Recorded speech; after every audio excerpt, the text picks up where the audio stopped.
co-powered by Techno।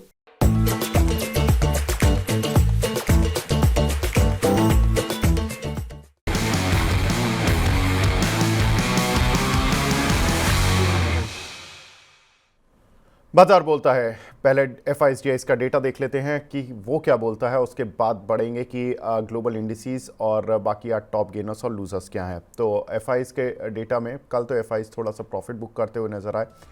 DIs की तरफ से खरीदारी देखने के लिए मिल रही थी। 3868 करोड़ रुपए की बाइंग DIs की तरफ से, वहीं FIs की तरफ से 2784 करोड़ रुपए की सेलिंग। तो कहीं ना कहीं कह सकते हैं कि FIs का पार्टिसिपेशन कल के सत्र में थोड़ा सा कम दिखा या प्रॉफिट बुकिंग उनकी साइड से आती हुई दिखाई दी। लेकिन ग्लोबल इंडिसेस किस तरह से ट्रेड कर रहे हैं, क्योंकि कल हमने देखा कि जब हम मॉर्निंग में कल बात कर रहे थे कि चाइना में जो स्टिमुलस आया उसकी वजह से उस समय शंघाई 2% ऊपर था, लेकिन बाद में शंघाई करीब 4% से ज़्यादा बढ़कर बंद हुआ और आज भी शंघाई करीब 2.25% ऊपर है, हैंसेंग 2% ऊपर है। तो जो दो इंडिसेस जो कि वर्क नहीं करती थी, जो साइडवेज पड़ी रहती थी, हैंसेंग और शंघाई, इन दोनों में ही अब पिछले 2 दिन से शानदार मूव देखने के लिए मिल रहा है। डाउ बल्कि सुस्त हो गया, करीब 0.25% बढ़कर कामकाज करा, उसने 83 अंक को बढ़कर बंद हुआ। साथ ही निकाई में फ्लैटिश रुझान है on the positive side. KOSPI बिल्कुल फ्लैट है, 3 अंक गिरा हुआ है। लेकिन आज के टॉप गेनर्स और लूजर्स में कौन से शेयर हैं, तो उनकी लिस्ट देख लेते हैं। तो टॉप गेनर्स से शुरू करते हैं। पहले HEG, जहां पर करीब 9% का उछाल देखने के लिए मिला है, 2500 रुपये ये काउंटर पार कर चुका है। PPL फार्मा आज 7% ऊपर है, इस पर बात करेंगे। सिरमा यहाँ पर करीब 5.5% की तेजी है। डेल्टा कॉर्प करीब 5.5% ऊपर, इसमें भी खबर है। PPL फार्मा पर भी कुछ अपडेट्स हैं, उन पर बात करेंगे। 5 स्टार ये काउंटर है जहाँ पर कि करीब 5% का उछाल देखने के लिए मिल रहा है। वहीं एक बार टॉप लूजर्स पर नजर डाल लेते हैं कि कौन से आज के दिन में टॉप लूजर्स हैं। तो ईज माई ट्रिप, यहाँ पर प्रमोटर्स की ब्लॉक डील हुई है और हिस्सा ऑफलोड किया उन्होंने, तो 7.5% ऊपर है, 38 रुपये पर उन्होंने ब्लॉक डील की है। पॉलिसी बाजार करीब 6.5% नीचे। ग्लोबल स्प्रिट 5.5% नीचे। IEX पर कल भी हमने एक खबर पर बात की थी, जो इनकी मोनोपोली थी, थोड़ा उसको डेंट लगा, जिसका इम्पैक्ट काउंटर पर कल भी देखने के लिए मिला, आज भी है। डाबर यहाँ पर करीब 4.5% नीचे आता हुआ दिख रहा है। तो ये कुछ एक काउंटर्स जहाँ पर की स्ट्रेंथ नहीं है, इनफैक्ट वीकनेस ही बनी हुई है। कुछ सर, मैं पहले ईज माई ट्रिप से शुरू करूँगा। सर, आज इसमें गिरावट देखने के लिए मिल रही है। प्रमोटर्स ने अपना हिस्सा बेचा है, कुछ करीब 2% का हिस्सा बेचा उन्होंने और 38 रुपये के आसपास ब्लॉक डील किया आज उन्होंने। सर, कैसे देख रहे हैं? 2.6% स्टेक उन्होंने बेचा है। डेफिनेटली इसमें ट्रिप लॉन्ग टर्म के लिए अभी भी अच्छा है, मुझे लग रहा है। स्टेक बेचा है इसलिए थोड़ा नीचे ब्लॉक डील हुई है, but if you look at the financial very strong since the day they have started their business in 2008। तो मेरे ख्याल से इसमें trip is a good long term bet, multi bagger है।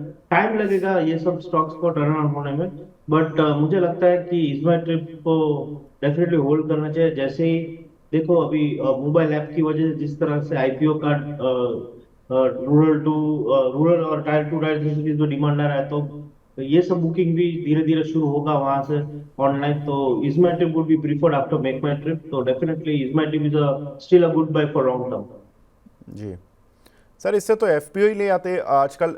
डिस्काउंट पर ब्लॉक डील का तो जमाना ही चला गया।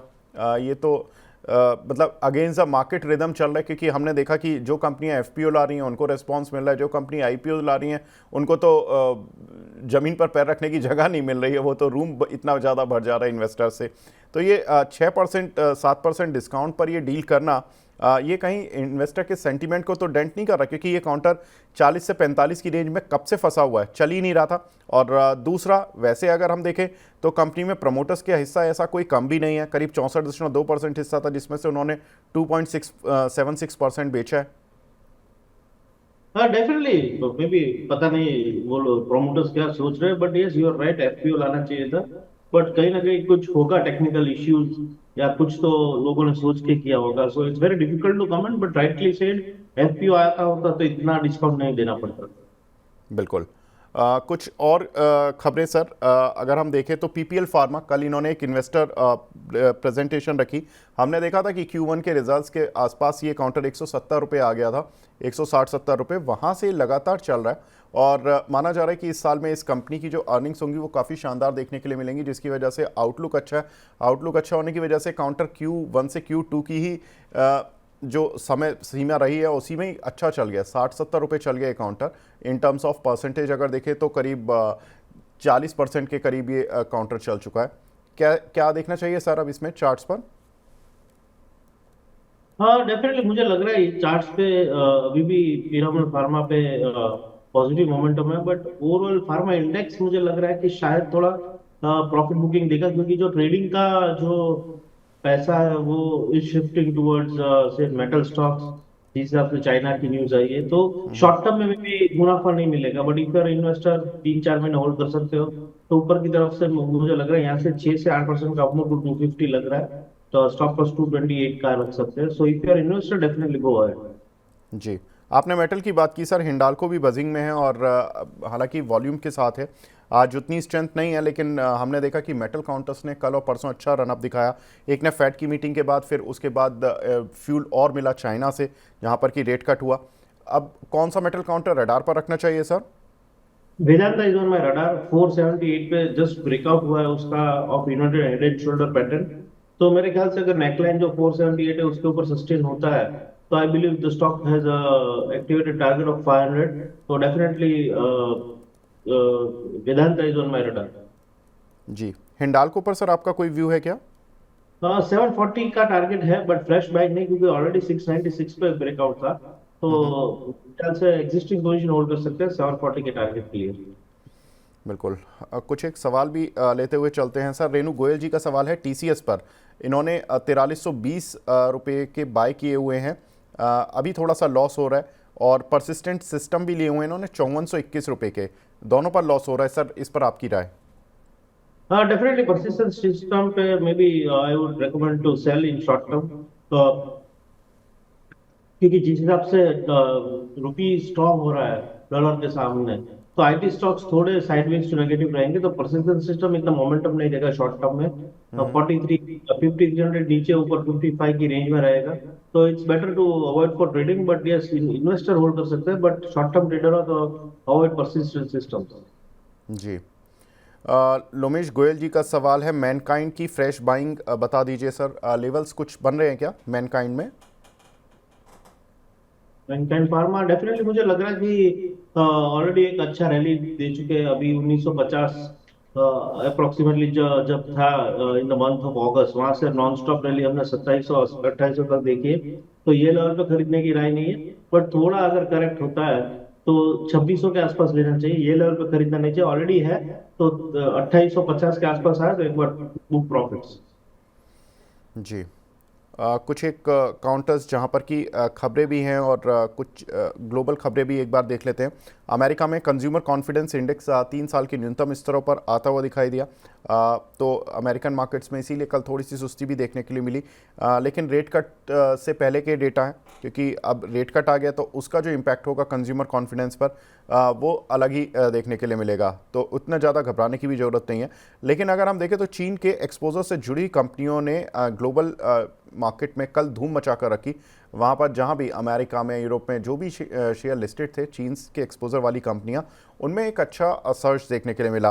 कुछ सर मैं 2 कंपनियों, इनफैक्ट वैसे तो 4 कंपनियों के बारे में बात करूंगा, लेकिन 2 कंपनियां ऐसी हैं जिनका कि चाइना से सीधा रिलेशन है। टाटा मोटर्स, जिसकी कि जैगुआर लैंड रोवर की सेल चाइनीज़ मार्केट में होती है, उस पर कैसे चार्ट्स दिख रहे हैं। यूरोप में उनकी सेल होती है, यूरोप में रेट कट। अमेरिका में उनकी अच्छी सेल होती है, अमेरिका में रेट कट।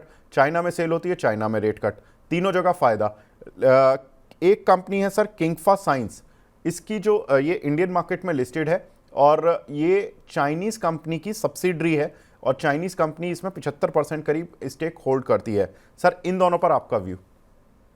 किंगफा साइंस मुझे लग रहा है थोड़ा प्रॉफिट बुकिंग में आएगा। 3400 के आसपास एक स्ट्रॉन्ग रेजिस्टेंस है जो 10 दिन की एवरेज है, और वो रेजिस्टेंस बन के चल रही है पिछले कुछ दिनों से।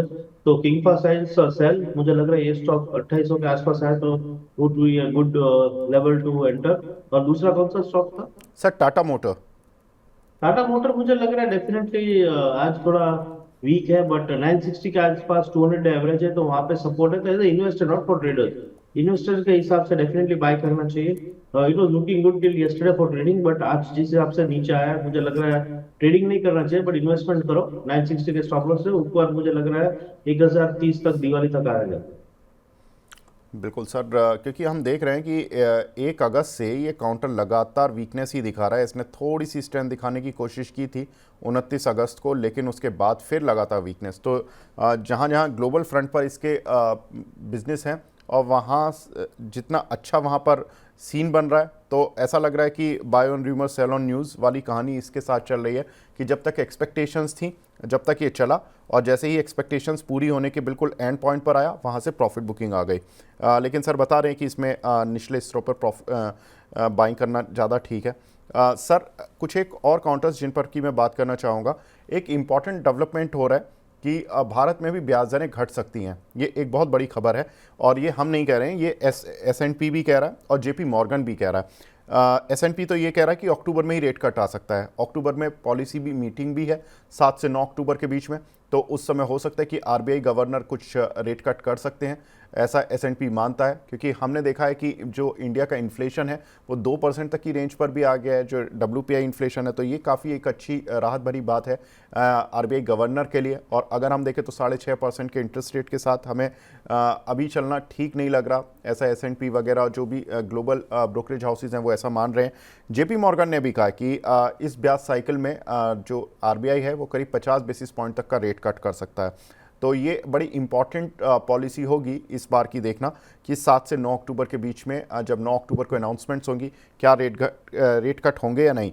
लेकिन JP मॉर्गन ने एक बड़ी इंटरेस्टिंग बात कही है कि उन्होंने कहा कि अगर रेट कट होता है तो जो बैंक्स के नेट इंटरेस्ट मार्जिन है वो 10 बेसिस पॉइंट तक घट जाएंगे अभी फ़िलहाल में, क्योंकि जो इंटरेस्ट रेट का जो स्प्रेड है उस पर उतना ज़्यादा उनको मार्जिन नहीं मिल पाएगा। सर बैंक निफ्टी वैसे तो स्ट्रेंथ दिखा रही है, लेकिन इस बार का रेट कट थोड़ा अलग होगा, क्योंकि हम हायर पॉइंट से थोड़ा नीचे फिसलेंगे रेट में, तो स्प्रेड थोड़ा सा बैंकिंग के लिए थोड़ा प्रॉब्लमेटिक होगा।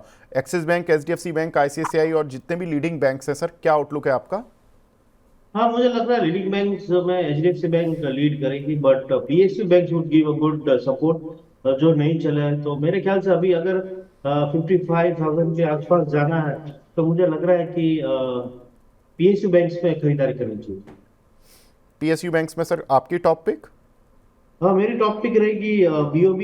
आई think BOB is looking good at 241, stop loss is 238, target 255 in next 2 weeks. जी सर, कल PNB QIP के बाद कल भी पिटा, आज भी पिट रहा है। हालांकि कल F&O बैन में था, आज F&O बैन से बाहर भी आ गया। क्या करना चाहिए इस काउंटर पर आप? हाँ, PNB में मेरे ख्याल से सर कोई भी PSU स्टॉक पकड़ रहा है एक्सेप्ट SBI, सब 200 डे एवरेज के नीचे चल रहा है। बट तो PNB में एक बात अलग है कि ये नए लोज की तरफ जा रहा है, तो एक that is a weakness point. So Canara bank and BOB my pick. PNB को एग्जिट कीजिए मेरे ख्याल से, जिस हिसाब से लास्ट 2 वीक के लोज आज ब्रेक किए हैं, this stock is moving to a 2 digit. जी सर, अगर रेट कट आता है तो रियल एस्टेट कंपनीज पर अमूमन हम कहते हैं कि अच्छी खरीदारी देखने के लिए मिलती है, लेकिन रियल एस्टेट तो ऑलरेडी बहुत ज़्यादा सर्ज हो चुका है, शेयर भी कई कई गुना हो चुके हैं। DLF, गोदरेज प्रॉपर्टीज़ या जितने भी दूसरे रियल एस्टेट काउंटर्स हैं, या ऑटो कंपनीज में लाइक टाटा मोटर्स पर हम डिस्कस कर चुके हैं, लेकिन मारुति जैसे काउंटर, हीरो मोटर जैसे काउंटर, इनमें कोई आपको लगता है कि ठीक है अभी भी इन वैल्यूएशन इन लेवल्स पर ठीक है, कुछ बाइंग है या कहीं पर प्रॉफिट बुकिंग करनी है?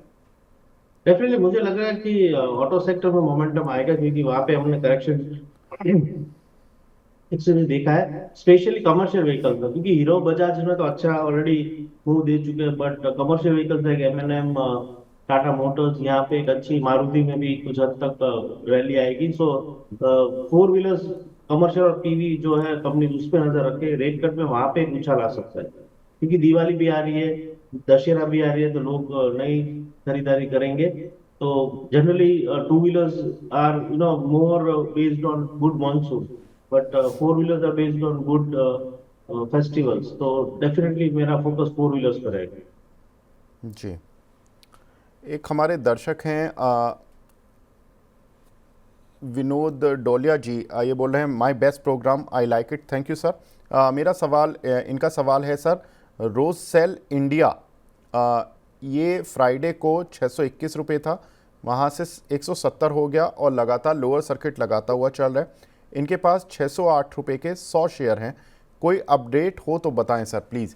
सर मैंने आपको फ्राइडे भी ये क्वेश्चन लिया था और मैंने बताया था आपको कि इसमें एक कॉर्पोरेट रीस्ट्रक्चरिंग हुई है। इसका मतलब है कि एक कंपनी से दूसरी कंपनी अलग हो रही है और उसकी लिस्टिंग की भी बात हो रही है। आई थिंक मैं एक बार दोबारा अपडेट दे देता हूँ। इसमें scheme of agreement between Rossell India limited और and Rossell tech system limited and their respective share holder. Yes, इसमें सर 20 सितंबर को एक रिकॉर्ड डेट थी जिसमें कि रोजल टेक सिस्टम लिमिटेड के आपको शेयर मिलेंगे। तो अभी कुछ दिन इंतजार कीजिए, आपको शेयर मिल जाएंगे सर। लेकिन ऑन चार्ट्स अगर एडजस्टमेंट के हिसाब से देखें या किसी तरह से देखें, कुछ लग रहा है इस काउंटर पर ये डाउन सर्किट ही लगाएगा?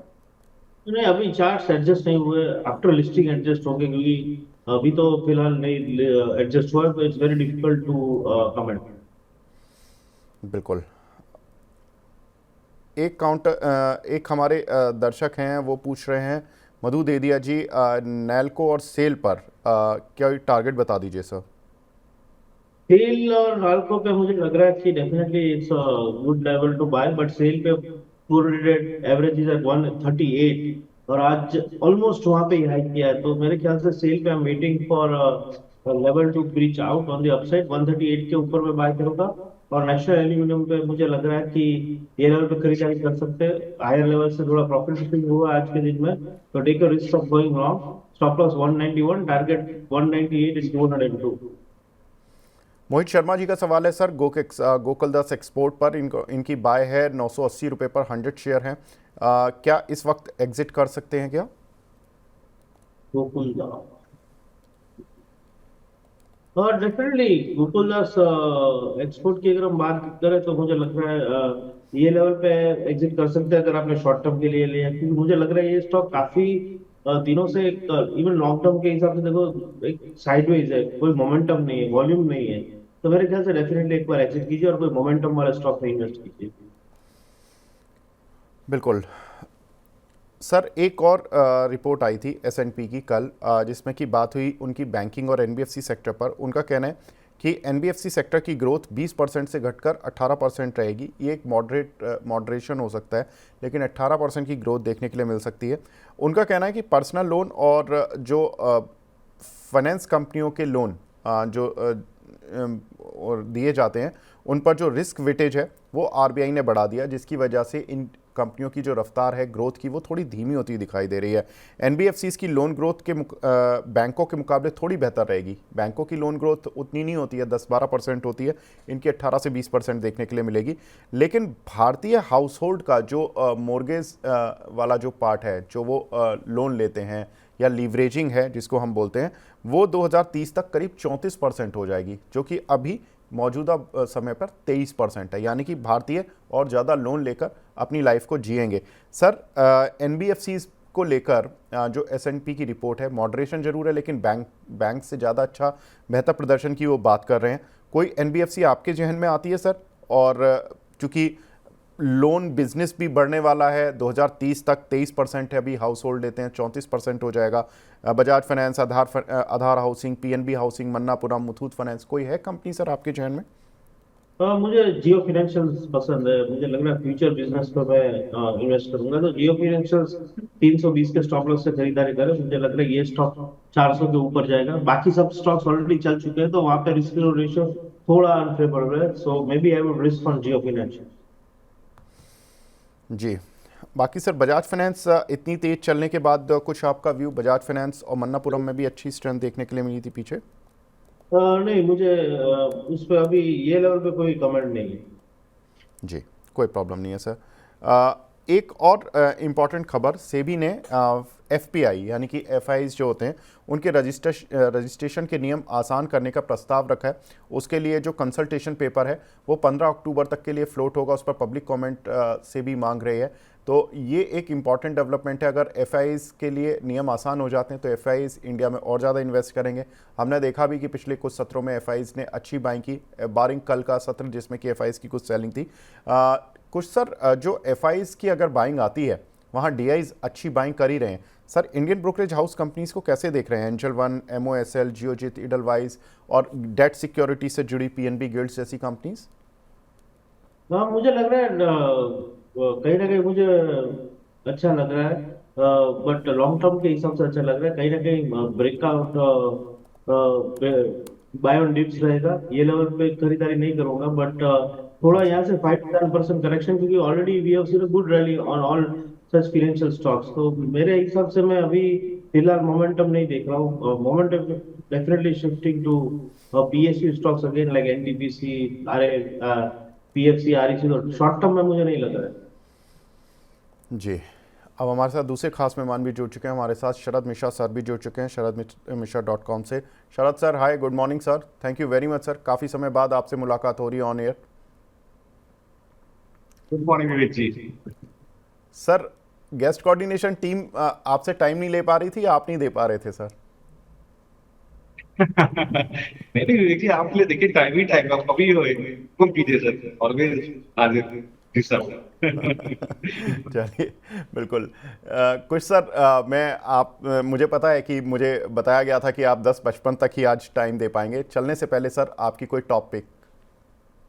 टॉपिक अभी देना मुश्किल है, क्योंकि 2 दिन एक्सपायरी है, वॉलेटाइल रहेगा, इसलिए मैं ट्रेडिंग पर्सपेक्टिव से अभी 2 दिन जनरली मैं रेकमेंड नहीं करता हूँ। बट स्टिल भी जो भी स्टॉक्स हमने डिस्कस किए, लाइक बैंक ऑफ बड़ौदा या मारुति, वो रिस्क ले सकते हैं।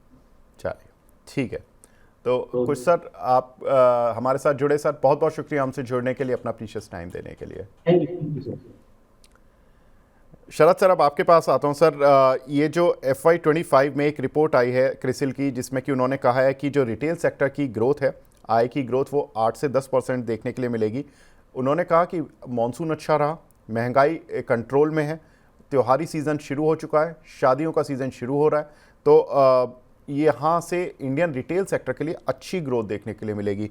सर, जब रिटेल सेक्टर की बात होती है तो फैशन से, कपड़ों से जुड़े हुए मान्यवर, AB फैशन, ज्वेलरी से जुड़े हुए शेयर लाइक कल्याण ज्वेलर, PCJ, सेंचुरी टेक्सटाइल, जो ज्वेलरी से जुड़े हुए हैं कल्याण ज्वेलर, PCJ, और फिर टेक्सटाइल से जुड़े हुए सेंचुरी टेक्सटाइल और बॉम्बे डाइंग जैसे काउंटर जहन में आते हैं। सर, कोई काउंटर है जो आपको लगता है कि इस पूरी थीम में थोड़ा दमदार शेयर है, इस पर बैट लगा सकते हैं?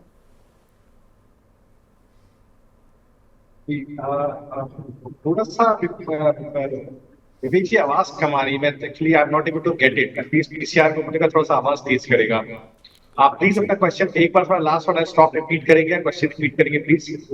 सर, रिटेल सेक्टर पर क्रिसिल की रिपोर्ट आई है, जिसमें कि उन्होंने कहा कि इंडिया का जो फेस्टिव सीज़न है और इन्फ्लेशन कंट्रोल में है, मॉनसून अच्छा रहा, और त्योहारी सीज़न भी जो शादियों का सीज़न है वो भी आ रहा है, उसके चलते रिटेल सेक्टर अच्छा करेगा, 8 से 10% की ग्रोथ आएगी। सर, रिटेल काउंटर्स में like century textile, Aditya Birla fashion, Bombay dyeing, साथ ही ज्वेलरी में कल्याण ज्वेलर, PCJ, कोई काउंटर है जो आपके रडार पर हो? बिल्कुल बिल्कुल, देखिए साहब, वी-मार्ट रिटेल पे ध्यान रखिए विवेक जी। आप देखेंगे तो बेसिकली जो फर्स्ट क्वार्टर में भी जो कोर बिजनेस का बीटा था 13.5% का था। इसके दो जो ब्रांड्स हैं, जो फैशन ब्रांड्स हैं, अगर आप उसमें देखेंगे तो एक अनलिमिटेड करके ब्रांड है, उस ब्रांड का जो बीटा था पहले क्वार्टर में भी 18% के आसपास था। तो ओवरऑल आप देखेंगे तो एंटिटी लेवल पर EBITDA करीब 12.5% के आसपास था। तो यहाँ पर मैनेजमेंट का मानना है कि आने वाले समय में भी आप देखिएगा, चूंकि 50 से ज्यादा नए स्टोर्स फाइनेंशियल 25 में एडिशन होते हुए दिखाई देंगे, और सेल्स पर अगर आप देखेंगे पर स्क्वायर फुट में इंप्रूवमेंट देखने को मिला, बटर फुटफॉल देखने को मिला है, ऑपरेशनल एफिशिएंसी कंपनी की बढ़ी है। Tier 2, Tier 3, Tier 4 टाउन्स में आप देखेंगे तो सिग्निफिकेंट ग्रोथ रिकॉर्ड हुई है।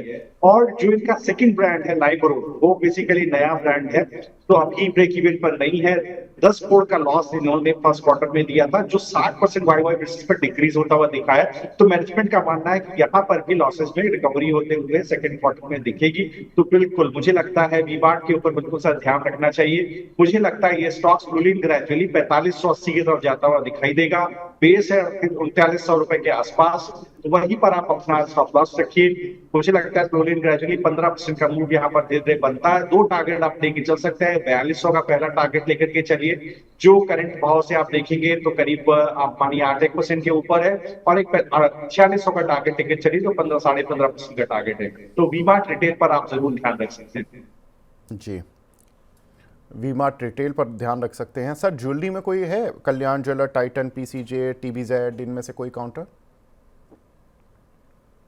तो देखिए, अगर आप पीसी ज्वेलर को देखेंगे तो यहाँ पर मुझे लगता है अभी और काफी का ऊपर का लेग एक बात बचा है। तो एक स्टॉप लॉस 141 पे रखिए। थोड़ा चल गया है। डिस्क्लोजर है, क्लाइंट्स को एक छोटे ट्रेड के रूप में दिया गया था। अभी मुझे लगता है स्लोली एंड ग्रेजुअली 154 155 का भाव है, ये 168 170 की तरफ आपको जाता हुआ दिखाई देगा। तो करंट भाव से भी आप मान लीजिए सर, तो करीब 12% का अपसाइड यहाँ पर बनता है। 140 के पास एक स्टॉप लॉस जरूर रखिएगा। बिल्कुल, आज इसमें स्टॉक स्प्लिट की भी खबर है क्योंकि 30 सितंबर को इसकी बैठक होने वाली है इस स्टॉक स्प्लिट को लेकर। उस पर भी हम विस्तार से बात करेंगे। लेकिन सर, एक और इम्पॉर्टेंट खबर, MCX ने F&O पर ट्रांजैक्शन रेट में बदलाव किया है, जिसमें फ्यूचर्स पर 2.1 रुपये पर लाख और ऑप्शन पर 41 रुपये 80 पैसे पर लाख की फ़ीस लगाई है।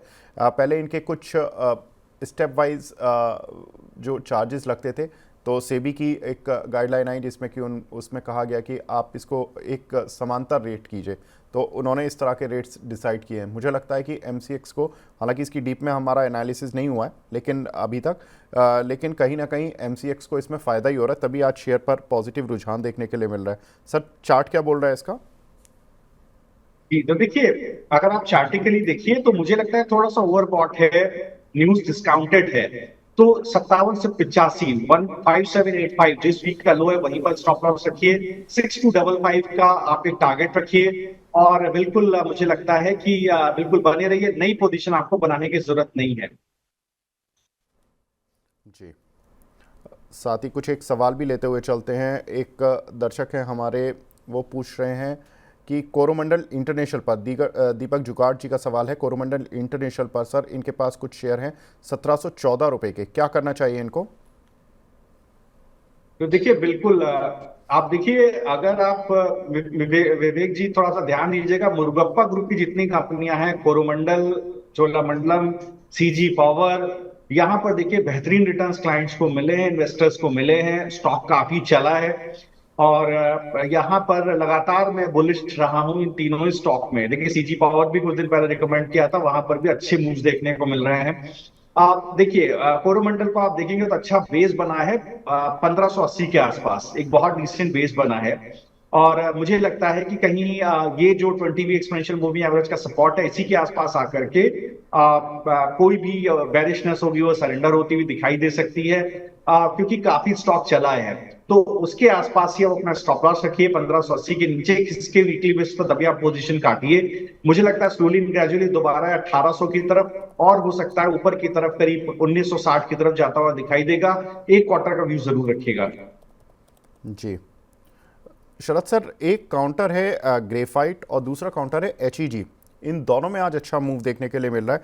मैं लगातार 2-3 दिन से बात भी कर रहा था कि अगर मेटल का मूव होगा तो ग्रेफाइट कंपनीज पर भी मूव हो सकता है कि पॉजिटिव साइड पर देखने के लिए मिले, क्योंकि ये उसकी रॉ मटेरियल ही सप्लाई करती हैं, ग्रेफाइट इलेक्ट्रोड्स सप्लाई करती हैं। और हमने जितना भी टाटा स्टील, सेल, JSW, इन सभी में मूव देखा, उतना ही तेज आज मूव इन दोनों कंपनीज में देखने के लिए मिल रहा है। सर, आपका व्यू इन दोनों काउंटर्स पर? जी बिल्कुल, देखिए ग्रेफाइट और HEG दोनों चुन चुन के में विपुल जी को दिए थे। 696 का टारगेट दिया था ग्रेफाइट में 18% और 2715 का टारगेट दिया था HEG में। देखिए हो क्या रहा है, ओलिगोपोलिस्टिक मार्केट है। अगर आप ग्लोबली भी देखें 5-6 प्लेयर्स हैं जहां पर ग्रेफाइट इलेक्ट्रोड इंडस्ट्री कंसोलिडेट हो जाती है। 75% high and UHP electrode capacity वहीं से आ रही है। Majorly US, Europe and Japan में प्लेस्ड हैं ये लोग। आप रेजोनैक ग्रेफाइट ने देखिए, जो लीडिंग प्लेयर है, उसने 20% का प्राइस हाइक लिया था जब सितंबर 9 के बाद। तो HEG देखिए लीडिंग मैन्युफैक्चरर एक्सपोर्टर है ग्रेफाइट इलेक्ट्रोड्स का। सबसे बड़ा largest single site integrated graphite electrode plant है दुनिया का। आप देखिए यहाँ पर अगर आप देखेंगे तो 20,000 टन की कैपेसिटी और एक्सपैंड करना चाहता है ग्रेफाइट इलेक्ट्रोड्स के अंदर। करीब 1800 करोड़ का एक्सपेंशन है। अगर आप ग्रेफाइट इंडिया को देखें, लार्जेस्ट इंडियन प्रोड्यूसर है ग्रेफाइट इलेक्ट्रोड्स का, और ग्लोबली भी देखें तो अच्छी कैपेसिटी है। आप ग्रेफाइट का एक सबसे अच्छा प्लस पॉइंट ये है कि अगर आप ग्रेफाइट को देखेंगे तो जो हाई एंड UHP इलेक्ट्रोड्स होते हैं वो काफी अच्छे मार्जिन जिसमें क्लॉक होते हैं, जो लार्जर डायमीटर के होते हैं, वहां पर इसकी काफी कैपेसिटीज हैं। तो ये मुझे लगता है दोनों ही कंपनीज के अंदर आने वाले समय में अच्छा ट्रैक्शन देखने को मिलेगा, क्योंकि graphite electrode basically electric furnace में यूज होता है, जो स्टील मिल्स वगैरह में यूज होता है, स्टील इंडस्ट्री का कंज्यूमेबल आइटम है। और डिकार्बोनाइजेशन का जो प्रोसेस चल रहा है उसके अंदर यहाँ पर काफी एक डिमांड है स्टील मेकर्स की तरफ से। तो देखिए बिल्कुल मुझे लगता है, बिल्कुल मैं पॉजिटिव हूं, बिल्कुल बने रहना चाहिए। टारगेट के आसपास ही दोनों स्टॉक आ गए हैं, ग्रेफाइट और एचईजी। मुझे लगता है अभी फर्दर बुलिशनेस इसमें बनी रहेगी।